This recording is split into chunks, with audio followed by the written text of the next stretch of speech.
Hello and welcome to the Tifo Football Podcast. I'm JJ Bull because Joe Devine is ill. That's not why I'm JJ Bull, I just am. But Joe Devine isn't here today. Oh dear, he's got ill. He's meant to be on holiday. That's not going to go well for him. But thankfully, we're joined by someone much better, and that is Seb Stafford-Bloor. Woo! Yes. Hello, JJ Bull. He's all the way from Germany here today, live for you. Well, not live, because this is obviously recorded. It's not live. It's live for you and you. You're live for me, yeah.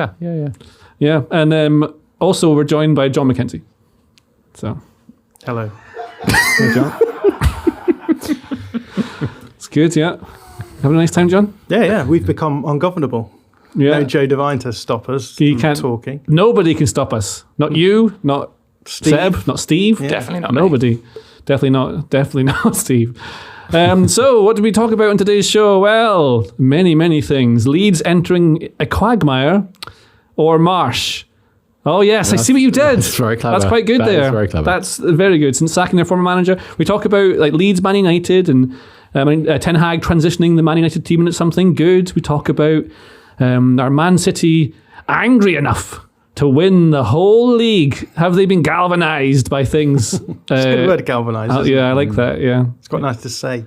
It makes me sound smart. And we briefly talk on what comics we read as children. We discuss the US military shooting down UFOs over Canadian airspace.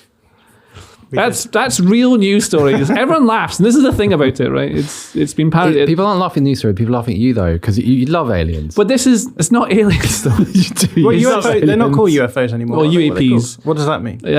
Unidentified aerial phenomena. Phenomenon. Look at the way his eyes dance when he says phenomena. Why would they not allowed to be called UFOs? Because they're I think always it's flying. I don't know, but I assumed it's to do with stigma. Stigmatizing. Because it's people are ridiculed for talking about these things, Okay. but it's a good way to if you want to make people stop talking about it, you make them seem like you're an So they're called idiot. UAPs now. Something like that. I don't know enough about this Unidentified subject. aged pensioners. Yeah.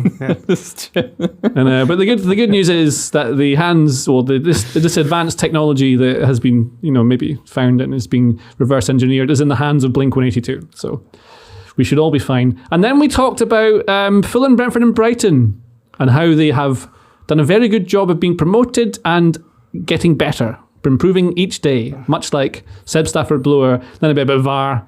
I don't know if I enjoyed that bit, but we did it, and it's there. And We also talked about the Bundesliga. oh yeah, It's not on the list, but oh, my word. If apparently Steve doesn't care about that. well, we talked a lot about the Bundesliga. It's quite a good bit, that I think. Yeah. You and Seb did lots of good work, and I wasn't interrupting it like certain other people might. Yeah. Huh? Yeah. But there you go, that's what you get. And if you enjoy not being interrupted while you learn about things that are interesting to you, especially football, you should read The Athletic. And if you go to theathletic.com/Tifo, oh yeah, there's a free trial, and you can read The Athletic for free for 30 days, which is pretty nice. You can read all the articles. What's a good one today, Seb? I haven't read it today, JJ. That's It unusual. only for got me. delivered when we were in the office. This Yeah, morning. but I also had to catch a very early flight, and so I've had quite a busy morning. You could have a lot of time. picked up in the newsagents, no? Yeah, I could have done, but hadn't been delivered in time. That's a shame. I read a nice piece by my good pal Ahmed Walid, who wrote He's about... very good. He is Yeah, I like very Ahmed. good. Ahmed's Yes. I think his tactics pieces are my favourite ones that I've seen written anywhere. Yeah, he wrote a piece about how Arsenal could have broken down a team like Brentford. How are they going to come up, because they're going to start coming up against a lot of low blocks. So yeah, recommend going to read that. Wow, there you go. You can do that too for free if you go to theathletic.com/Tifo. And that's what we do in the show. So it's a lot more sensible than the last few podcasts, which I think is good. Oh, there's a bit about a mousse that I enjoyed. And that's it. And so I'll just leave you with Seb Stafford-Bloor. Leeds United 0-2 to Manchester United because they beat them. In fact, they played them twice recently because they had a draw on the Wednesday evening at Old Trafford, and then they beat Leeds at Elland Road. But the difference being that for this game, the 2-0, Jesse Marsh wasn't there, was he, John? Where was he? He wasn't there for the other one either. That was he They not? were Didn't get both. found. But this was, I think, interesting because we don't often get the chance to see two teams play in the league consecutive games. So I thought that Leeds would struggle a little bit more in this game because Erik Ten Hag had a few days to think about the way that it played out at Old Trafford. And in the event, I think Manchester United were much worse. They did try a few different tweaks. The problem is that when you play against a team like Leeds, they're very, very good in their first phase of pressure. And Manchester United are still struggling to build up through pressure anyway. And so it led to this situation where Leeds were able to just sort of keep Manchester United in their own half and restrict them in terms of moving the ball down the field until, the goals came after the 80th minute. And at that point, Leeds had generated the better chances because Manchester United were losing the ball in high turnovers and Leeds were just breaking that. That's what they're designed to do, right? Win the ball in high turnovers and then generate these dangerous situations where the opposition is in their possession phase. So they're spread out and there's lots of space to attack. So yeah, I thought this was an interesting one. The difference between this game maybe and the game at Old Trafford was that Leeds managed to score 2 goals to start things off. So they then got into a situation where they were defending a lead and they just sort of started dropping deeper and deeper to defend that lead as the game went on. And that just allowed Manchester United to just progress the ball a lot easier. Whereas in this game, it stayed at 0-0 right until the 80th minute. Manchester United weren't able to really generate those dangerous transitions until later on in the game. It took a moment from Luke Shaw, who's just an incredible left back at the moment, maybe one of the best left backs in the world, and that was it. I thought Ten Hag's changes were quite smart. I thought they adapted really well to the game. I was going to do a video of this afterwards and then realised we'd done loads of Man United stuff recently, so maybe I shouldn't do that. But then, so like he had to change it a lot. So like Harry Maguire came in, for example, right? Now, the reasons Ten Hag said before he came in were tactical and physical. So he wants to rotate the squad a little bit, maybe take Varane out a little bit, and Leeds are very physical, so you want to have someone hard in there. But, the thing he might have been able to bring was the ability to play the ball out from the back. But he was awful, wasn't he? Harry Maguire. Yeah, and they brought him in because I think Varane struggled in the Old Trafford game. Right. Leeds were sort of directing their Manchester United build-up through him, and it was causing them problems. And yeah, it felt to me like the changes that Erik Ten Hag made, like you say, were sensible. He brought in, Harry Maguire, who we think of as being a really good progressive passer. And it makes sense because they're struggling to build up under pressure because they're missing Eriksen and Casemiro, so that's the 2 players that are really good for that, and that's what they struggled before, and it was Fred and McTominay. So without those 2, then Sabbats are dropping in, you need someone who can then play the ball out from the back, right? Yeah, I think Manchester United have a real issue with midfielders who can take the ball on the turn in those sorts of situations because, if you are able to structure your build-up well and you are able to find those passes through into the midfield area and you have a midfielder who can take the ball and turn, then you can start causing teams problems. But I don't think Manchester United missed that kind of midfielder, even with Eriksen and Casemiro. I think they are on the lower end of the ability to do that, which I think affected them. The other change that they made was they brought in Malacia, the left back who likes to invert. He was inverting and then generating space in towards Marcus Rashford. But again, I felt like Manchester United were really clunky in build-up, really slow. They didn't move the ball quickly. And I think there's very clear ways that you can cause problems to the sort of press that Leeds adopt. They simply didn't do that. So Leeds press in a 4-2-4 shape. So they have like a flat line of 4 players up against the opposition's back line. And then they have their 2 midfielders in Tyler Adams and Weston McKennie, a US men's national team midfield. And they have to sort of shuffle side to side, and then you have your fullbacks jumping as well to help out if the ball goes one side or the other. And it opens up space on the opposite side, opens up space in the fullback area when the fullbacks jump. And I didn't think that Manchester United were quick enough or lateral enough to cause problems for that build up. So yeah, I think it was a really interesting indication, I think, of how far Manchester United still have to go, because we've seen that they've been really good in certain situations against certain teams, but they do seem to have this problem. We saw it against Brentford right at the beginning of the season, right? We saw it with Brighton at the beginning of the season. If teams do come out and press them quite high, they don't always have the best solutions to those problems. They don't like it. They don't like it up them. No. Well, you said the word invert there when you said that he likes to invert, so I Googled it. It says put upside down or in the opposite position, and I thought that was funny, but then I read what the example was on Google. Invert the mousse onto a serving plate. How would that even work? Have you ever inverted mousse onto a serving plate, Seb? That's mousse as in the dessert rather than the I was going with the... Yeah. You thought it was just an upside down deer. I think it's funnier if it's a mousse.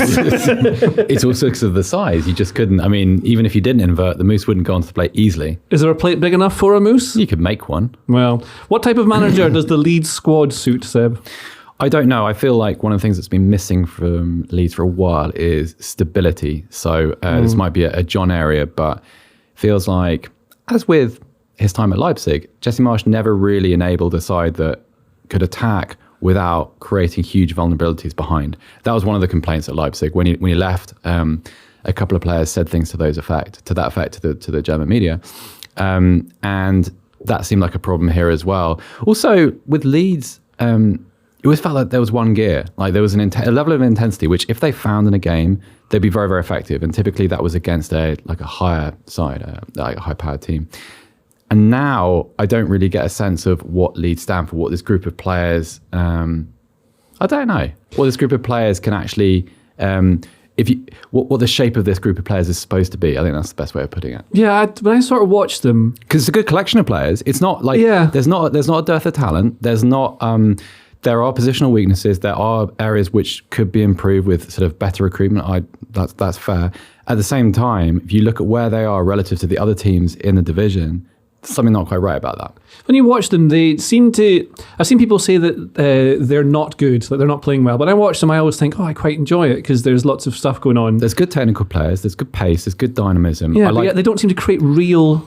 chances, and they have no possession, right? And that's why they're so easy to then get at. Well, and also like the stability that we've talked about, it should exist because like if you have say for the sake of argument, you created a midfield two out of McKennie and Adams. Yeah. That should work relatively well. It's not perfect, clearly. But if you brought in what type of manager? If we were to go back 3 months, say someone like Unai Emery, that'd be quite interesting at Leeds. Maybe not as exciting as it could be, but in terms of how you harness the kind of the attributes available, that would have been quite a nice fit. If you slow it down maybe, but then they've gone for this Red Bull approach. That was a very evil cough. If you have, so at the moment the manager's linked with them, come on John, tell us what's going on. The manager search seems to change every hour, so that's the caveat. It's been ridiculous. I think a lot of this boils down to the fact that it seems as though there's a number of competing factions behind Leeds at the moment. So on the one hand, you've got Victor Orta, who's the director of football. Yeah. You've got Andrea Radrizzani, who's the current owner. And then you have an ownership group, whatever they're called, made up of people who back the San Francisco 49ers, who have a minority shareholder at the moment. They are at some point, it seems, going to become the majority shareholders. So I think a lot of what's going on at the moment is them having their say as well. And so what it's ended up with is as you were talking about before, maybe a bit of a lack of identity. I felt like they went for the Jesse Marsch approach, the Red Bull approach, and it hasn't, for whatever reason, worked out. But you then look at the squad, and there's players who obviously were managed by Jesse Marsch previously, and he wanted to bring those in because he felt that if he brought those players in, then it would solve some of the systemic issues that we have. But then you've got Victor Orta, who I think likes to almost gamify director of football, the director of football job, and he likes to find these like talents. So Willy Gnonto is a great example of that, right? You buy someone in on the cheap, they have a really big ceiling, and you make a lot of money out of them. And I think there's players like that he's brought in. So someone like Jorginho Rutter, who was brought in as a record signing, is one of those players where he said, this guy could get big. Mm-hmm. No one's really after him, so let's try and get him because we can get him. And then, I think that you also have that with the 49ers, you have that US men's national team angle as well. So we have players like Brendan Aronson and then Tyler Adams and Weston McKennie, and you bring them all together, and as you say, it's a bit of a hodgepodge of different influences. And the big problem for Leeds this season is that they gambled on going for the Red Bull approach. It hasn't worked out, and then rather than bringing in another Red Bull manager, they've decided that approach isn't going to work for whatever reason, probably because those three factions don't agree on that being the best approach anyway. And now we have a situation where it's just, you've got a squad of mismatched players perhaps with a load of managers who they first went after managers who were in work, who were doing quite well in Europe. So managers like Andoni Iraola of Rayo Vallecano, a really exciting player, Arne Slot at Feyenoord in the Netherlands. And these guys obviously looked at that job and were like, no, you know what? Possibility of going down. I don't want a Premier League job that much. Iraola has a chance of getting into European football with a club that quite frankly should be nowhere near European football. Arne Slot has a chance of silverware this season. These managers have been like, no, I'm not going to risk that. And so what they've done is they've worked their way through a massive list of managers who are already in jobs, been turned down by all of them, and now they're at this situation where they're like, we just have to get someone in. And get someone, yeah. Yeah, so they've gone through Alfred Schroeder, who was at Ajax. And now, he's quite highly rated, Alfred Schroeder, and he's meant to play a lovely kind of football. Yet you're telling me this morning that he's annoyed everyone at Ajax. Yeah, so, I mean, this has been quite controversial because the news dropped yesterday that he was at Elland Road visiting with a view to maybe take the job. Then the fan backlash was incredible because I think there's a lot of Dutch Leeds fans, and on social media they started saying, this guy had a nightmare at Ajax, came into a team that's expected to win the league every season. And has that come into the actual fan base in the ground, and that's changed? Well, I don't think it's in the ground, but I think that they're hyper aware of what's going on in terms of on social media. So, for example, the Square Ball, which is one of the biggest Leeds, well, it's the biggest Leeds fan media outlet, they ran a poll saying, would you rather have the current manager, which is Michael Skubala, who's was the assistant under Jesse Marsch, who's now the interim coach, or would you rather have Alfred Schroeder? And yeah, the fans were like undeniably in favour of just having Michael Skubala. Well, John was also very excited this morning, said about the prospect that Steven Gerrard might be an option. He's good, kind of like, I mean, in the abstract, there's kind of an example of weird, non-joined up thinking. No, it's like when John was talking about Red Bull, it kind of reminds me of something which isn't just a Leeds issue or any one particular club, because it seems to exist all over the world, is that when people see something or did see something happening at Red Bull, it got the kind of the automatic check. That's a good thing because it's happening at Red Bull, and that must be very, very easy to implement at my club. So Jesse Marsch being an example.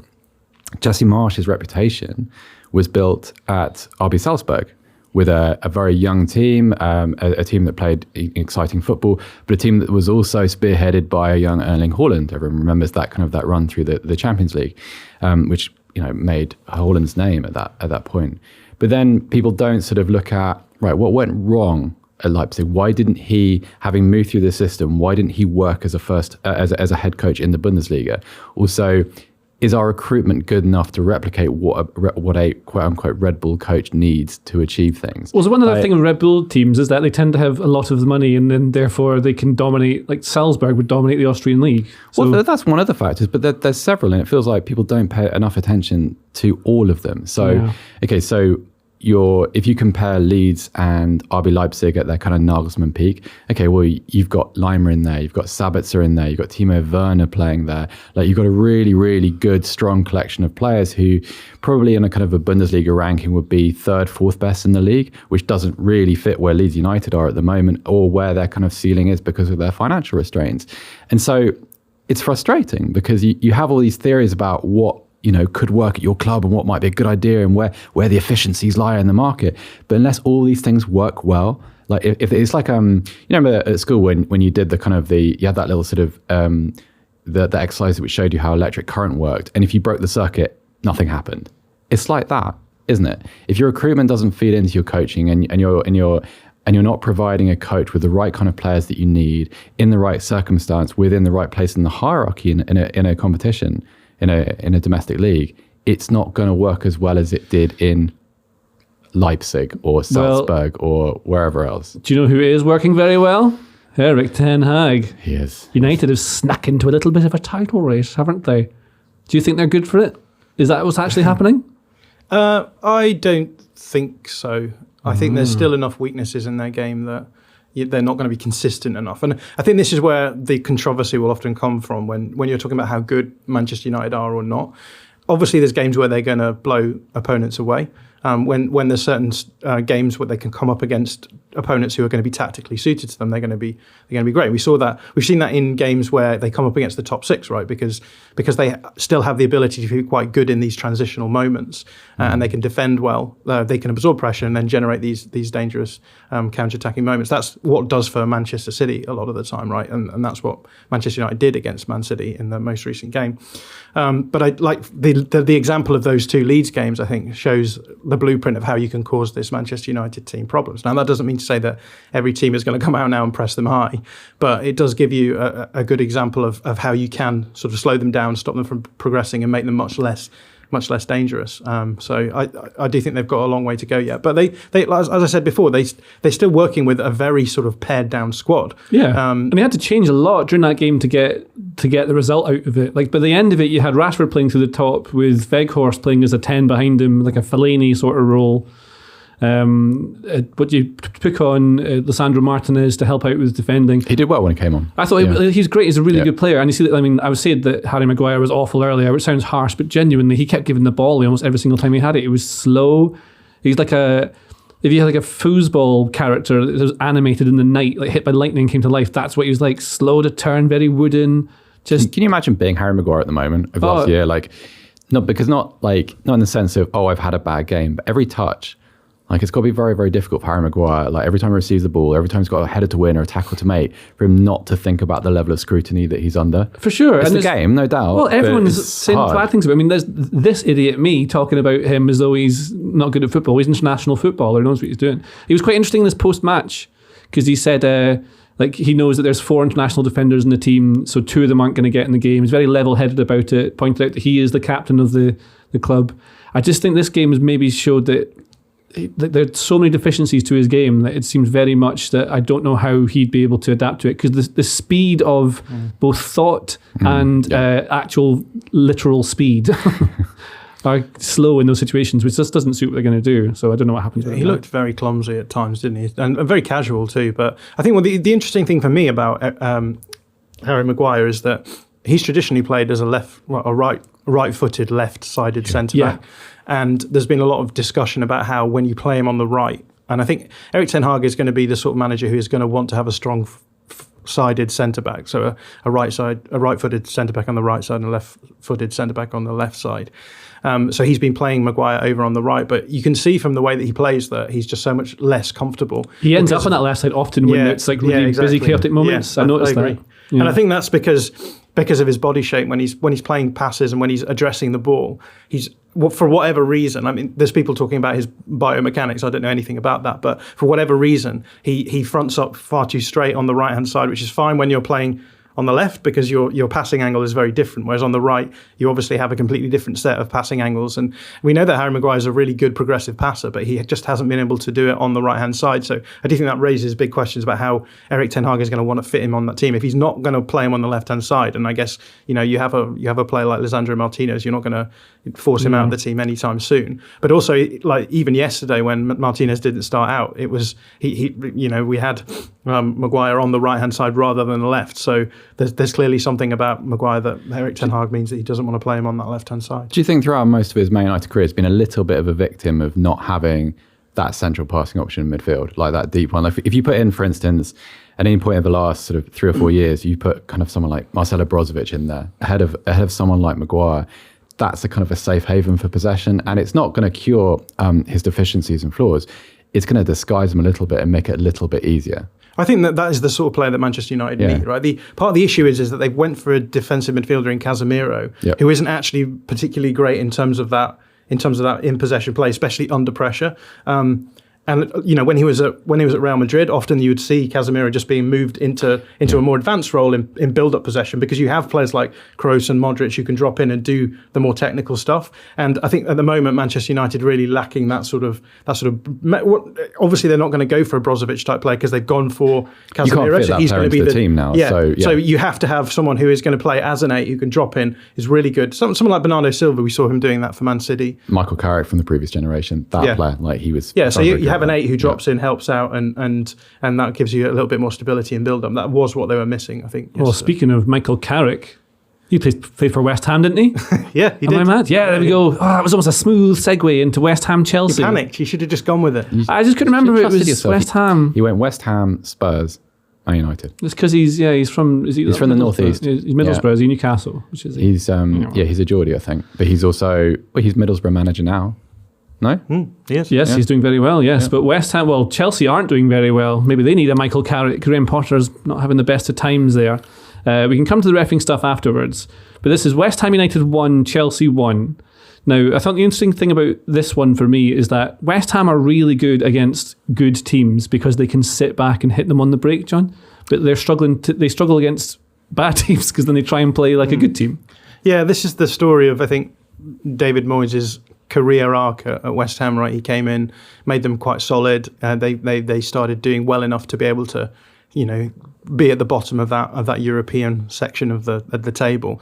And then the next step was like, how do you then, as you say, go from being a team who are able to sort of sit deep, hit teams directly, have really exciting attackers. So someone like Michail Antonio is like one of the OG sort of hold up players who can cause oppositions problems, and you get a huge amount of upside from that, right? Because you don't need to commit as many players forward. If you know that you have that out ball, play the ball to him, he can hold it up, bring other players into the game. But the problem is, as you've said, is that you come up against teams who just refuse to be played directly against, and so they'll say, right, you have the ball, possess it, we'll sit deeper. Now you have to break us down. It's the age-old story, right, of teams who get so good that teams are like, fine, we'll happy take a draw, maybe nick one on the break. And I don't think David Moyes has ever really been able to move from that sort of more transitional style to a more possession-based style. And so, yeah, like you say, in games like this, you can see them getting a certain amount of upside. But then against teams around them at the moment at the bottom of the table, they're not quite so dangerous as you might want them to be. How many of these results does Graham Potter get before they do start thinking about? Because we know the idea is that they want some sort of longevity, and Chelsea managers come and go, and you want to build a project. But how long does it get, Seb? It's impossible to say because we're judging it upon like but the you habits have to say, because no, I don't have to at all. Like I'm not here very often. It's one of the privileges of like being a periodic visitor to the office. Like I can dodge questions like that and say that. Like the temptation is to kind of apply Abramovich logic to this, which does not exist anymore. Also, I feel like Todd Bowley and the other decision makers at Chelsea have a kind of a personal investment in this because they got rid of a European Cup winning coach to do this. Okay, so it's like that line in the thick of it where like if we get rid of you now, it's our fault. If we get rid of you in 6 months' time, it's yours. And that's kind of the same here. And I don't think Chelsea were bad here. It's just that Chelsea have no chemistry, and nor should they, because like that's where's it going to come from? Like all they do at the moment is all of their good moments come from like basic. It's almost like watching like people play in the playground because it's just combination football. It's not like there's no tactical shape, there's no system based anything. It's just this one good player is going to do another thing in concert with this other good player. That's the goal. If you look at it, it's a really, really good run. It's a great ball, lovely disguise in it, lovely finish. It's an underrated finish actually. I think it's a really, really nice bit of. But João Felix, yeah, he's nice very good, isn't he? And that's what like if you think back over the last, let's say, probably since that Fulham game in which he got sent off, where Chelsea didn't play too badly, and actually they were pretty good until the red card.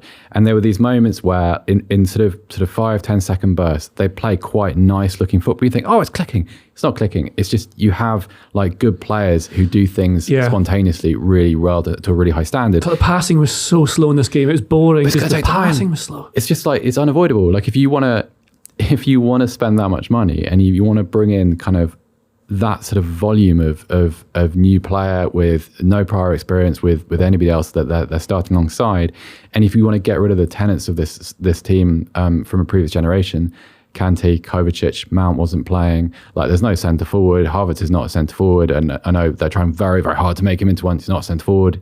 He's a false 9 at best. He's probably a number 10. Could play as a wide forward. Like there's a lot that's missing. The defence is a problem. You've got like John spoke about Michail Antonio. So can you imagine being Badiashile and thinking, right, well, I'm new to this league and I'm kind of finding my way, and then you have to play against him? What a nightmare! Like because it's not the kind of challenge that you find elsewhere in European football. Really, Michail Antonio is kind of entirely unique, even within the context of English football. There's not another one of him, and so like Chelsea are facing all of these challenges, while at the same time trying to kind of develop some familiarity on the fly. It's going to take time. And if you blame Potter for that, then you don't really know what you're doing as a kind of an ownership group. Well, they do say, so Dan Sheldon wrote in The Athletic, it's out on Monday. It's out. The Athletic's out. Is it gone to the printers? The new episode's out, yeah. Like the trucks have come and picked it up. And that's what that rumbling was this morning when we were in the office and I said, John, I can barely hear you from this side of the office. It was the printing press in the basement. It was that. They were delivering The Athletic. Yeah. That's what they were doing. Yeah. Did you ever used to get like a comic on a Saturday morning from the newsagents? What did you get? I got the Beano. It didn't get delivered independently. It came with a newspaper that my mother read. Yeah. I can't remember which one, but I got that. Also, I used to get Roy of the Rovers delivered, which is kind of fun. Steve is writing Sonic the Comic. And I would make fun of that, but I used to buy Sonic the Comic every week. No which football? I got. Was that Steve then? It was. Yeah. Oh no way, mate! Me too. Oh, we're doing accents again, aren't we? Okay, cool. Yeah. So I used to get also shoot or match. I can't remember which one it was. It was the one where like this is a difficult conversation, shoot or match. I think definitely match, but everyone who's a football lad says shoot. Well, I can't remember which one's which. I got the one where like you'd be able to see all the team lineups from all 4 divisions in the middle. Like and at the beginning of the season, they would give you a poster, and then you'd be able to stick all of the and you could move them around. So I can't remember whether that was shoot or match, but that was the one that I got. Match. Well, anyway, the latest episode of Match magazine says that Chelsea board are firmly behind Potter. They should be. They're going to stay the same, and there's such good information from Match that we published in the Athletic as well. Can I give you my take on Chelsea? Yes. So we talked a lot about how Graham Potter's upside comes from him being really flexible and having all of these sorts of tweaks that he can do in games to get the most out of players, which I guess at Brighton didn't have the same talent level that they had at Chelsea, and that was how he started at Chelsea. He started off doing some of these more crazy things. We saw Raheem Sterling as a sort of situational wing back, and we saw Mason Mount playing every position under the sun. But it feels to me now that we just get what we get with Chelsea is a 4-2-3-1, bog standard, everyone in the correct positions with just elite talent across the board now. And I think that it will be fine. And I think what's going to change here isn't going to be that Graham Potter's going to do some kind of magic tactical switch or anything. It's just going to be these players are going to get more familiar playing with one another. And it feels to me very sort of standard Chelsea 2000s football approach. But when you've got the players that they've got, it probably will work out. It's hard to analyse it, isn't it, tactically, because there's nothing to look at. It's nothing to look at all. It's very sort of like solid. We've got really good players. Just rely on those players being able to do, as you said, Enzo Fernandez, 2 Joao Felix, and goal, and then that's it. That's all you need to do, right? And then hold on. But there's also no harm in it. Like, so what? Like, say Graham Potter loses the next 5 games in a row. They're not going to get relegated. They're also probably not going to finish in the European places. They look too far behind. Maybe they might sneak a Conference League or a Europa League. They're not going to win a trophy. They're not going to win the Champions League. And so you have a kind of a grace period, right? Because if you look at the demographics of the players that have been brought in, they're all of a kind of a similar type. They're before the peak of their careers and they're developing. So the idea, in my mind, is you cluster them all together. You allow them to mature at the same time, but you also surely have to factor in what's happening now, which is that it's going to be a little bit of a write-off. You're going to have Chelsea, if I, for the sake of prediction, I'd say like in the next 4 months, they'll play some bad football, but they'll also score some of the goals of the season in the process. And it will mean nothing because it won't sort of constitute good results or anything like that. But then that's part of the process. And you go into the summer and then you can have the summer together. And then you can have an idea of, at the moment, who's actually in, not just the first 11, who's actually in the matchday squad? Because that's quite a difficult question to answer. Like if you look at the difficulty around the European squad and who had to be left out, players are going to have to be sold. Like players who, there are players there at the moment who Potter clearly doesn't really think have a long-term future there, but they're kind of milling around as a sort of, a leftover from the previous regime. And that's really difficult to deal with. You usually have a bit of a, not purge, but a little bit of a filter. One day a year you get to kill them. You just get to, but instead of killing, it's the transfer market. You just to sell them to West Ham or to Galatasaray or whatever, right? So you need to have that process too, because that's part of this. Like we talked a bit about Man United. Man United have had a little bit of that. Like, Ronaldo's gone and that was a problem. And now Erik Ten Hag has a tendency to do that at the clubs that he's at as well. He has a very firm idea by the end of his first season who he needs and who he doesn't, and he moves people on who he doesn't need. And who isn't wanted is just as important. Like look at Arsenal, right? Like nothing happens without those battles with Ozil and Aubameyang at the beginning. Like without, and also the sort of the players under the radar who have kind of moved on as well. Like you need to do that bit before you start worrying about £50 million player there. That's an equal part of it. The interesting thing about this is that this is very much what it looked like under Thomas Tuchel, right? That's what they played a 3-4-3 pretty much the whole time, and it was always like, he's sorted out the defence, he's made them solid, and then we will see at some point him having that effect on the front three and them becoming more dangerous. And it just never really happened. And I wonder whether or not the same will happen here, that you just get Potter sort of playing very solid football and then it just never really happening. And then do we go through that cycle again? Like what's it going to take for them to then go beyond solid football to then being actually tactically interesting, which I think you have to be if you're going to challenge at the very highest level, right? A striker. Need a striker. Definitely need a striker. We've got Lukaku, so maybe they'll bring Lukaku back in the summer. Well, I've learned so much from this chat that it's time for a break, according to the script. Oh, and we're back from the break. Now we're going to talk about US military 2, UFOs 0. They shot down 2. The last few days was good, You've been isn't it? so excited about this. It It's was really fun. made your weekend. Yeah, it was fun. Anyway, Manchester City 3, Aston Villa 1.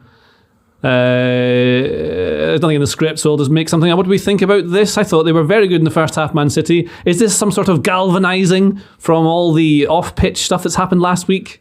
Yeah, I think Pep knew what he was doing because he's in the days after that press conference when he talked about how victimised City have been, how he said that the world has made up their mind about whether the club are guilty of what they've been accused of by the Premier League.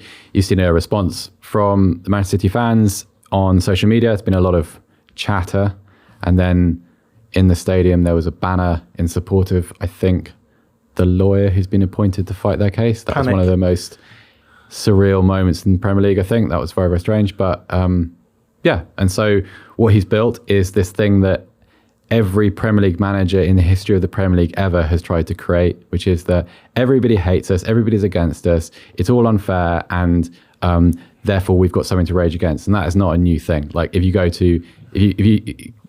have a conversation with any fan of any club, probably in the world, and you'll find we're the ones that everyone dislikes, and we've got the thing to rally against, and that's very energizing. And the thing is, it's not done because it works. And this is a much better performance than City gave against Tottenham. They were awful at Spurs a week ago. This is far better. I think they've got a few problems with personnel. Like Haaland is obviously not himself, and that's causing a bit of an issue. And Ruben Diaz, I think, went off in the middle of this game he went off because of the yellow card, but Guardiola's a little bit vague about the justifications behind that. But yeah, like if City can use this to put some wind in their sails, fine, because what else is Guardiola going to do in this situation? And also, like, I think their season to date, given the conversation about Haaland and the records he might have broken and his performance and things like he's broken fantasy football, like, isn't it strange that this is not a vintage City team? This is like they're kind of underwhelming. They still look like themselves in moments, but if you look at the fixture list and the games that they've lost, and losing to this Spurs team, losing to Brentford before the World Cup started, they're not awful sides, of course not. It's just that City should have too much power, and yet somehow, even with the kind of the monster boy forward, they don't. And so something's askew. I don't know what it is. Well, I thought the monster boy would make them just much, much better, but they do things in a slightly different way. I think what we saw in this game was utter control, like from start to finish. They were very good. It should have been about 6-0. I think of it as a 6-0. One of the things he did in this game was he didn't play Bernardo Silva at left back. What did he do with him instead, John? Yeah, he used him as a centre. So Man City have been in a system where they play a 4-3-3 or whatever you want to call it. And what they do is they invert one of their fullbacks so that you have a double put him upside down. They stick him upside down on a plate with a deer, a big elk. Yeah.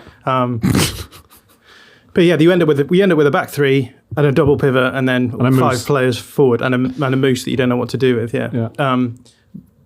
What they did in this game was that rather than having the fullback invert, they just started off with the player already inverted. So they had Bernardo Silva playing as a central midfielder and then dropping out the right way up into the left back position. Where was the mousse? The mousse was left at home, so this is why it was a bit of an interesting one. So there's all kinds of reasons why this could be the case. One of them, you've talked about it before. This doesn't feel like a vintage Man City team, but then you look at the squad and it's like it's bereft of players in certain positions. So we all know about the left back position. That there's been various issues in that spot for like half a decade now. They had Joao Cancelo. He got annoyed and moved on.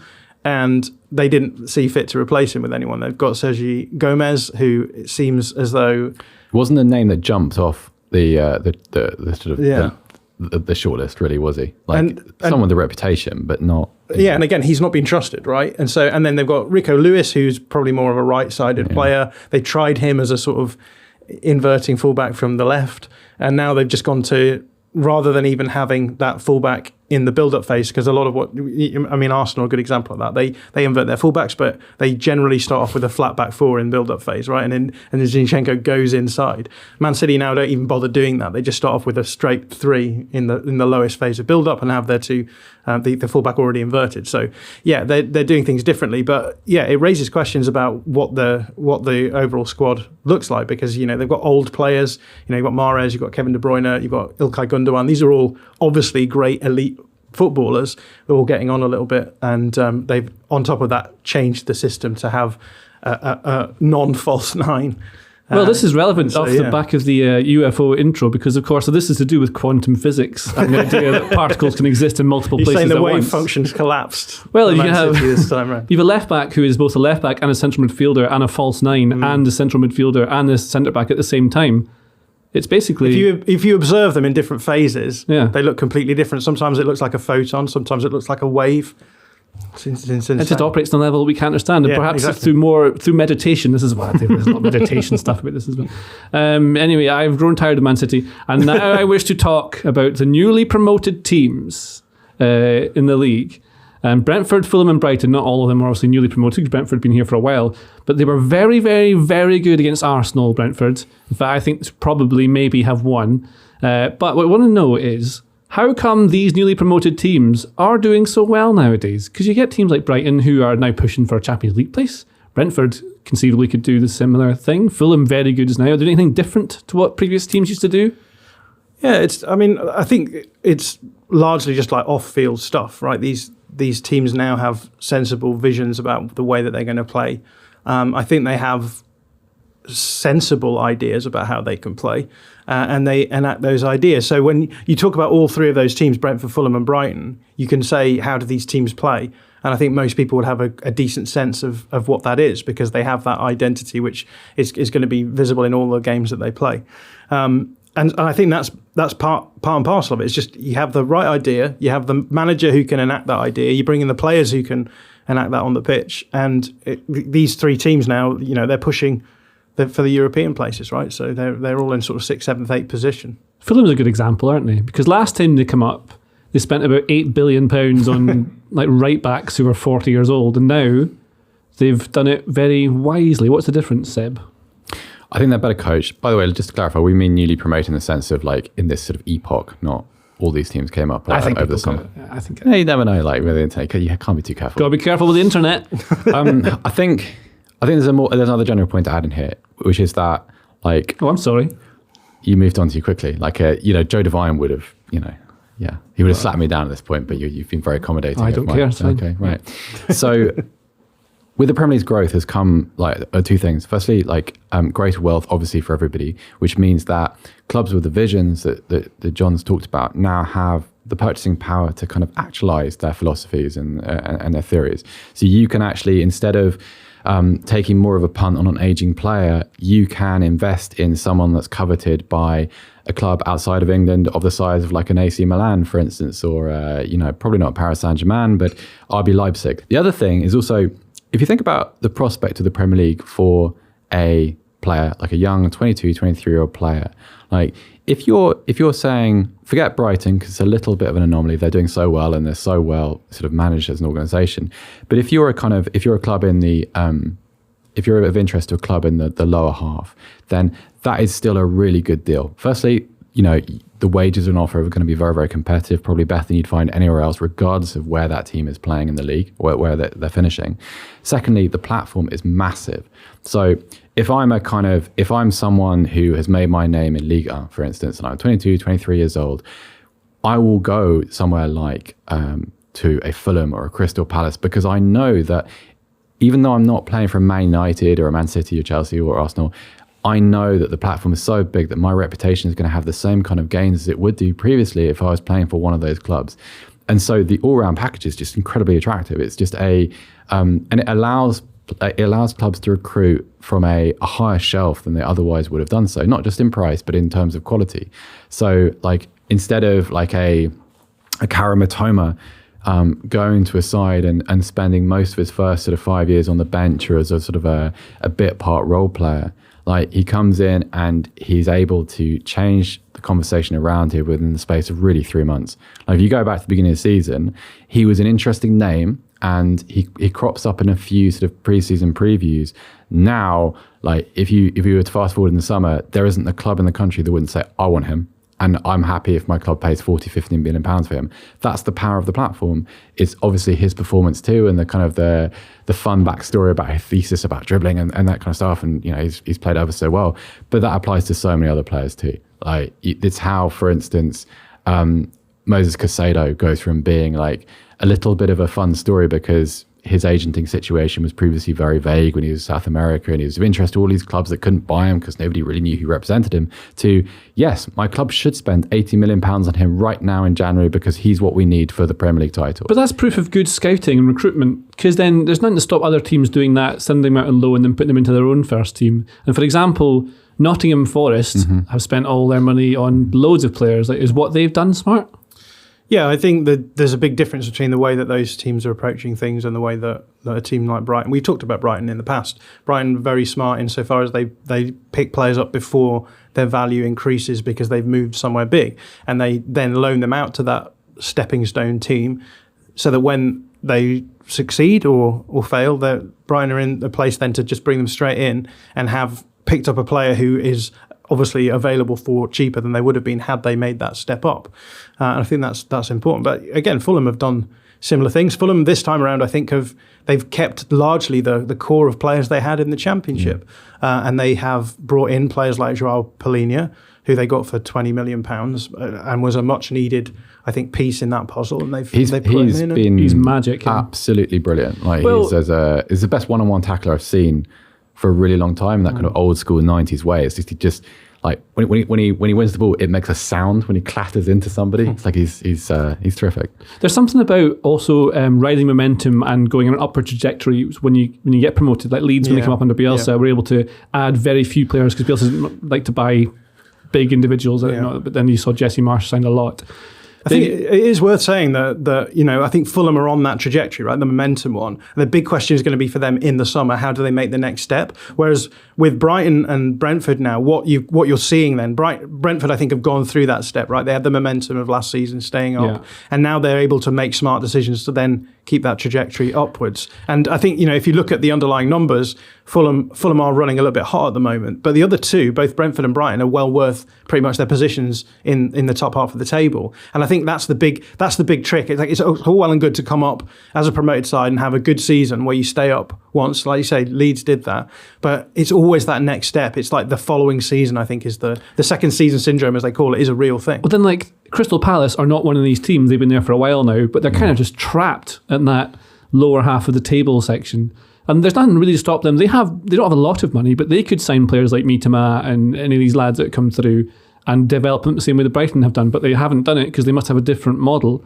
And that's why maybe the promotion like arc of going constantly up benefits those teams who can do it, whereas Palace are just turned into survival mode because that's what happened to them. Like Southampton now, when they came up, it seemed quite smart business the way they did everything. And they had Hasenhüttl, well, they had Pochettino in charge, and they had Koeman, all these guys.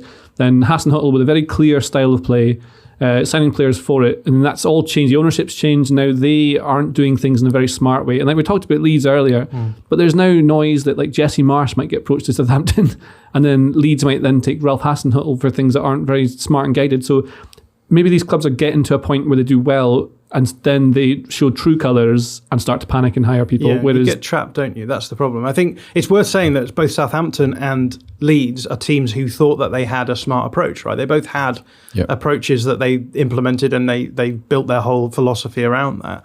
And for Leeds, the Red Bull style didn't work this season. And so they've gone from that being a sort of fairly coherent approach on paper, bringing in players to suit that approach, to now bringing in a manager who isn't going to fit that approach, and then probably then getting trapped in a cycle of, well, we have to stay up this season. So you bring in a coach, if he keeps them up, then you keep him on for the next season, and then probably sack him around Christmas again. You get into that cycle. Southampton the same. They started the season off looting the Man City academy players because they had one of the heads of academy moved to Southampton. They brought in a load of players, and their big model was going to be, we'll buy these players undervalued when they're in the City academy, and then they'll work out and we'll make value there. Yeah. Hasn't worked out. Now they look like they're in the same situation, right, where they're jumping ship into a completely different style of playing football. And I think that's the danger, right?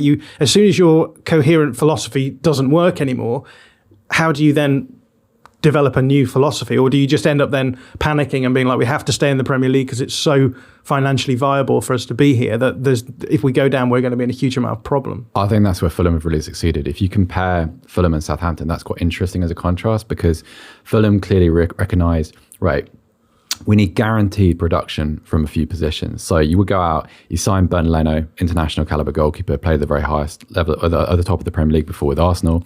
You go and sign João Paulinho for a lot of money, but he's played in the Champions League, Portuguese international. You go and sign Willian, who was a little bit of a gamble, and I think his level of performance has surprised most people because he seems to have got 10 years younger in the course of the summer.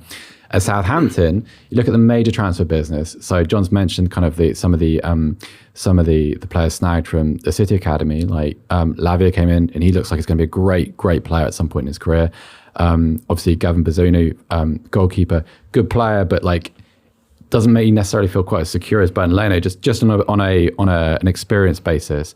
And then another major signing is Bella Ketchup, who he barely got 50 senior appearances to his name. That is an almighty gamble, and it's fine as long as it's kind of pegged around players who give you a little bit of security. That's how I would feel. You can have about 3 new ones. You can't have a whole team of them. Probably. Well, you just need to have players who like if you're a young player going through an 8-9 month Premier League season, it's inevitable that you're going to have good and bad moments, and not just on the pitch. Like personally, it's going to be difficult. Like you're going to struggle. How do you deal with that? You can't know with a young player. Like you can't know with someone like Romeo Lavia. Like you've never played senior football before, and you have all the talent in the world, and you can see him one day being worth £100 million. Well, Absolutely. then how come Brighton do it, huh? Well, because I think Brighton, without knowing enough about Brighton's scouting model to really understand it properly, Brighton seem to pay attention to personality too. It's buying a player, and this comes up, and it's going to continue to come up. Why doesn't my club just sign Matome? Why do we then have to go and sign him for Brighton for a 500% markup? Well, because when you buy a player, it's important what you're putting him into. For instance, you don't sign someone from the Championship and put him and ask him to anchor the Real Madrid midfield. He may be good enough at one day to do it, but he's got to grow into the game. There are a couple of players that might prove to be an exception to that rule, but I think it's generally fair. Knowing when to sign a player is probably just as important as knowing which player to sign.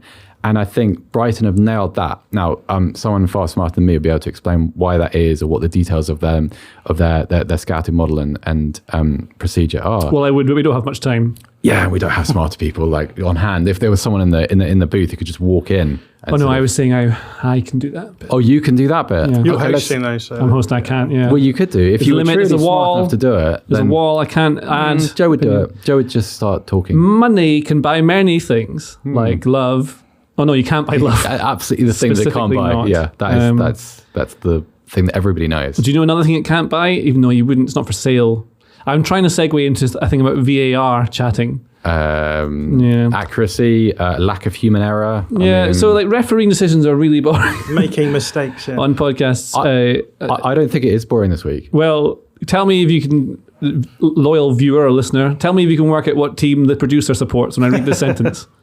Over the weekend, VR officials did not draw the lines used to check for offside in Brentford's equaliser against Arsenal. Section on VAR. You've nailed Hankels with that impression. That is absolutely spot on. Yeah. I mean, it is relevant. Like I said earlier, I think Brentford were genuinely really good. It should have been about 2 up by the time this happened. And also, they were. I can, there's no excuse for it. It is pretty. It's quite bad. So I was in Germany the weekend, obviously, and I'm not subject to the blackouts. I was able to watch the game live, and He's referring to TV blackout. We're not in some sort of new war. Even though there are UFOs you never shot know. down. You never know. It's coming. But I said in the WhatsApp group, that is just I love Arsenal misfortune as much as anybody. I'm a Tottenham fan.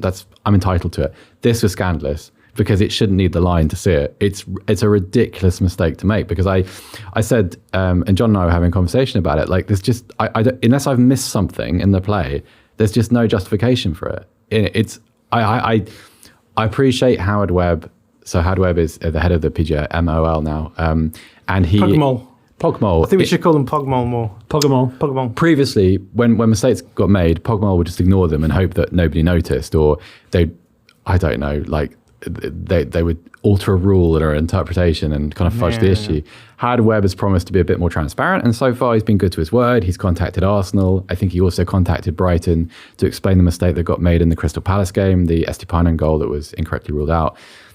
I just don't understand how the Arsenal mistake gets made though, because it's so obvious. You don't need a line to see that the offside. It's because they're all against them. That's why they're all against them. Everything you think with that hat on, you've got. That's what they're doing. They're Brentford trying to stop really Arsenal good. from winning it on purpose. You are right. Brentford were excellent, but it's kind of not the point. Like the goals still have to be. Do you know what I really don't like? Obviously, this is the only bit I don't like about VAR, right? Is the offside stuff. So you can't determine someone being slightly offside because you're at different positions where you're running, and if you're getting ahead of someone, it means you're actually playing better than them because you anticipate something that you're getting ahead of. So if you've got like a tiny shoulder ahead, I think it just means that you're leaning a certain way that is conducive to doing the thing correctly, as opposed to your opponent who you're beating the offside trap. So that's the bit that shouldn't be there. The bit with the human error is it's so silly. It's so silly. Yeah, but there's every week in Scotland now people are appealing VAR red cards, and they're all wrong. What happened to that American boy who plays for Rangers? American boy. There was Sands? no. Does he still play for them? There was a massive fight in the Rangers against somebody game. You mean this weekend, Partick Thistle? Yeah, maybe. Something happened where they scored a goal. We're not talking about Scott Arfield. No, Tillman. No, Tillman. That's Tillman. Mallet Is Tillman. he American? Yeah, he's American. He's on loan from Bayern Munich, I want to say. Sure. Well, as mentioned, would improved communication from officials help? Should they do like, I watched a bit of the Super Bowl yesterday, and the referee says things and you hear him on TV. Quite like that. Yeah. They do that in the NRL too. Quite like that. Do you want my take on VAR? Not really. No, I mean, like, Sure. he kind of... Yes, do it in 2 minutes or 2 less. minutes. Yeah. So refereeing, I think the reason why people hate VAR is because Fear change. It's not just that. I think it's that there's been there is now an expectation. The refereeing has always only ever been about getting things right, making correct decisions.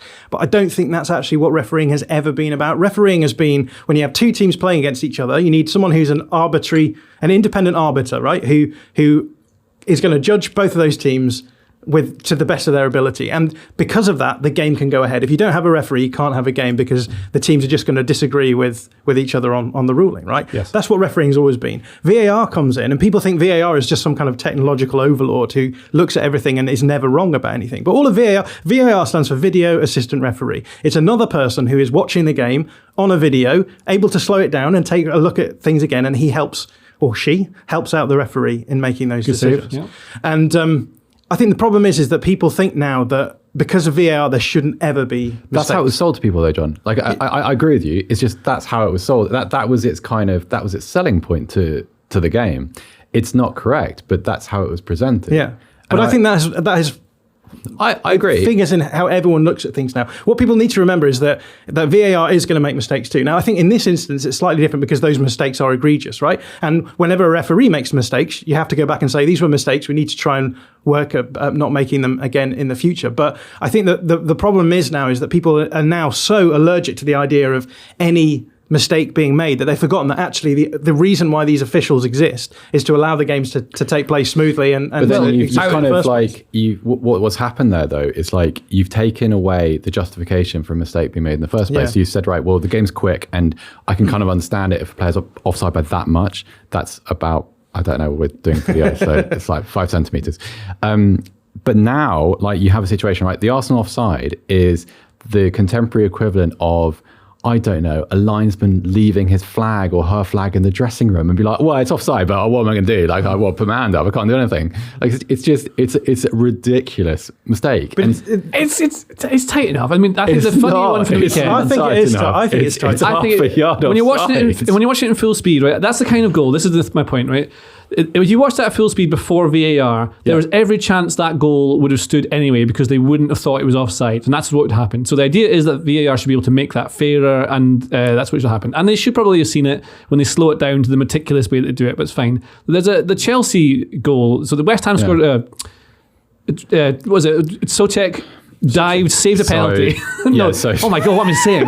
They had a shot from outside the box. Souček basically dived like a goalie, saved it with his arm, and it's clearly a penalty. And what's interesting is then it's a difference of opinion between referees and VARs and everyone else. And then people say, oh, you should get people who played the game because then they would understand. They don't know anything about football.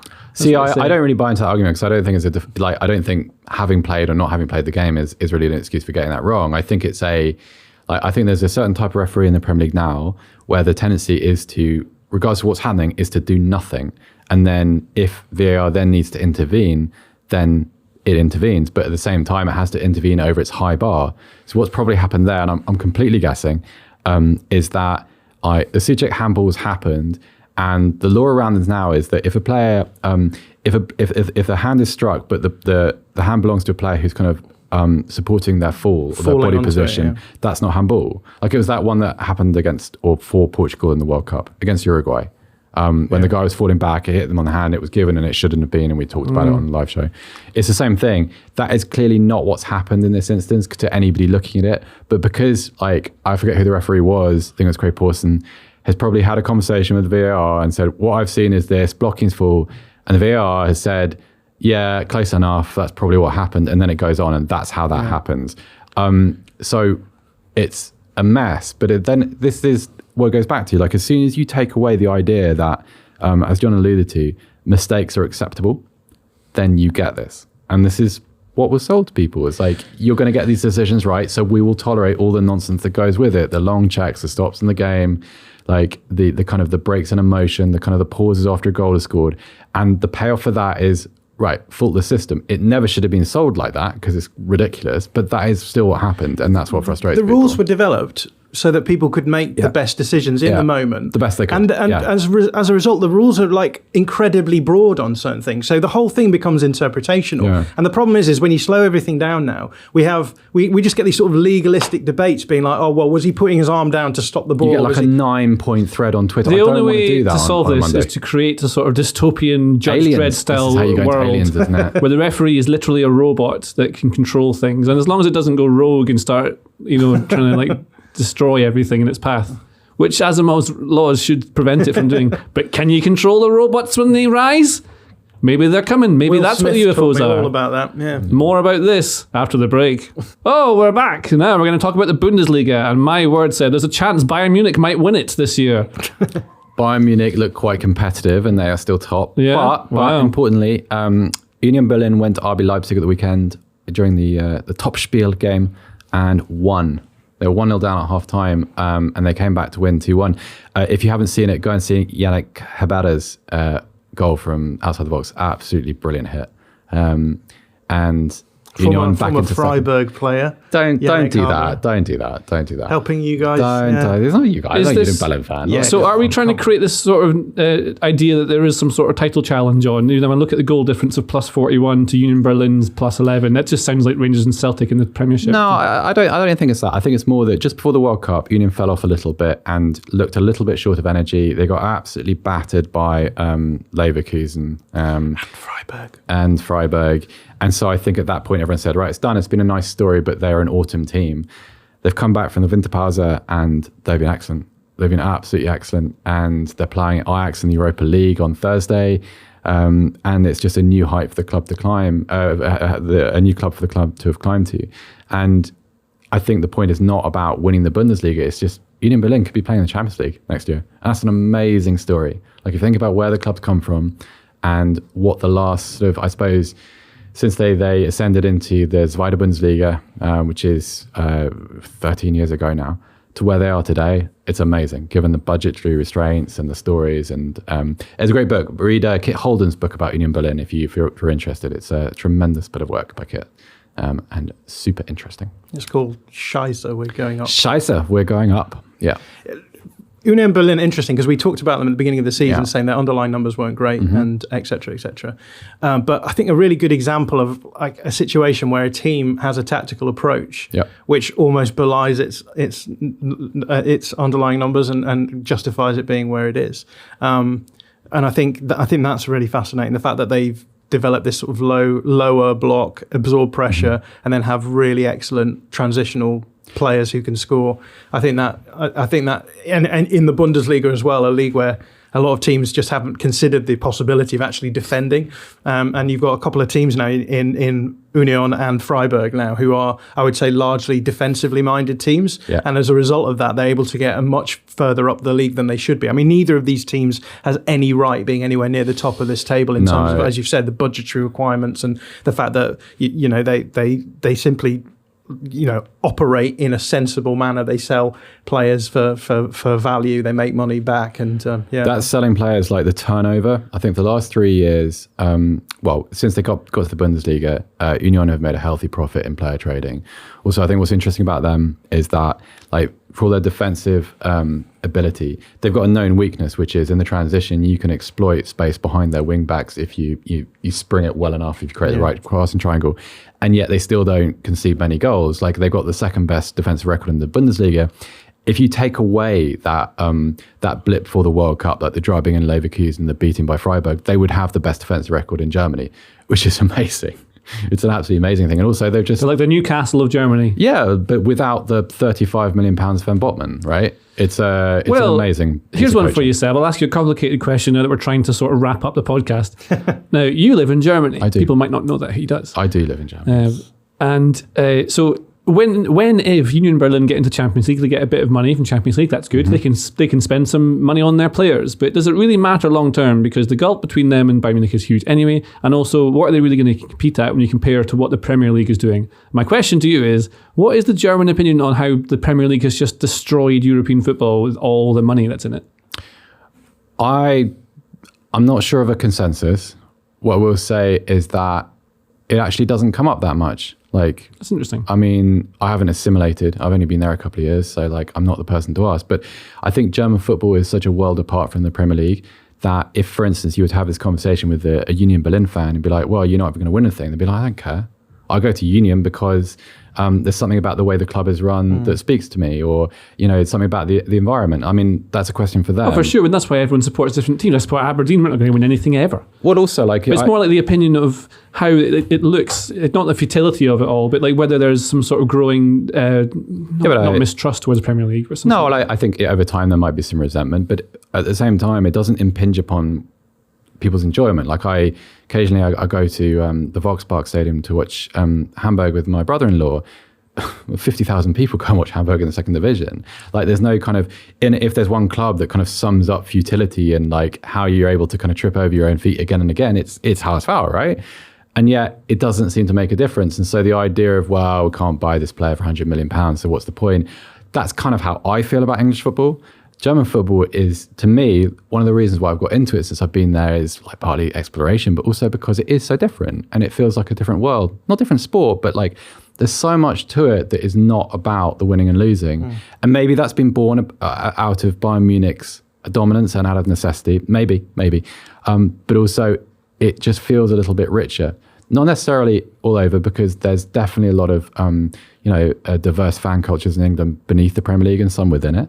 But like as a kind of a complete entity, it just feels a little bit more interesting, and I think that probably compensates for whatever financial disadvantages it's at. But maybe someone else who's spent more time and knows the game better than I do would give a different answer. That's just how it seems. An interesting phenomenon that I've sort of picked up on is, and again, this is probably not that representative, because I know a lot of people in Germany do hate Bayern, but there is a weird sort of disconnect between fans of Bundesliga teams hating Bayern, but then when it comes to the Champions League, backing Bayern a little bit, because they almost know the only chance that they have really to see a German team succeed is with Bayern.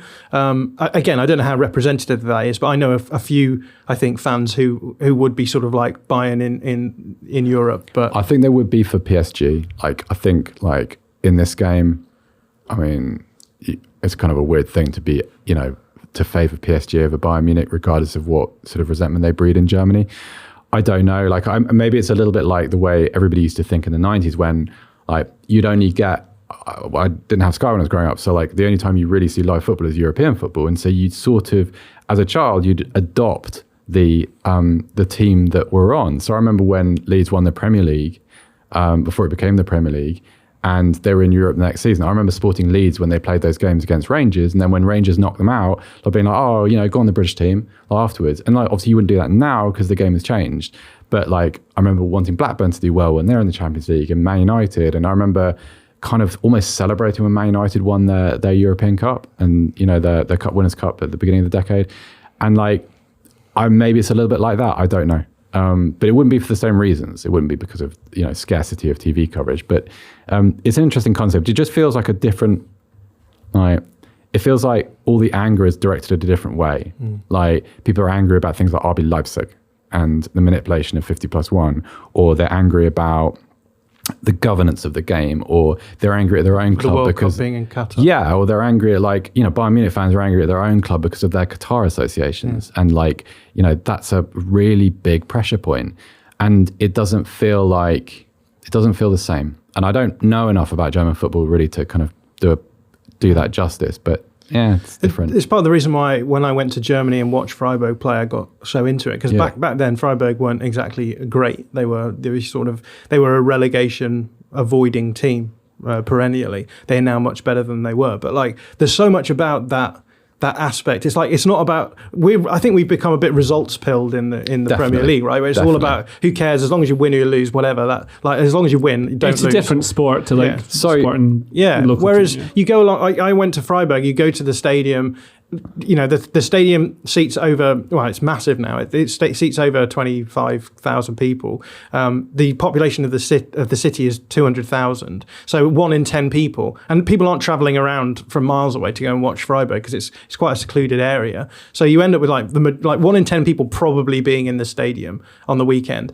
That means that everyone in the city knows someone who will have gone to the stadium, and it becomes a collective and communal thing where people, you stay in the city for the week and people are interested in the football team. They hear that you're going and they're like, oh, they know the stories, they know the players. A lot of the players have gone up through the youth system, so they are local kids. The manager is a local guy as well, and it just feels a lot more collective.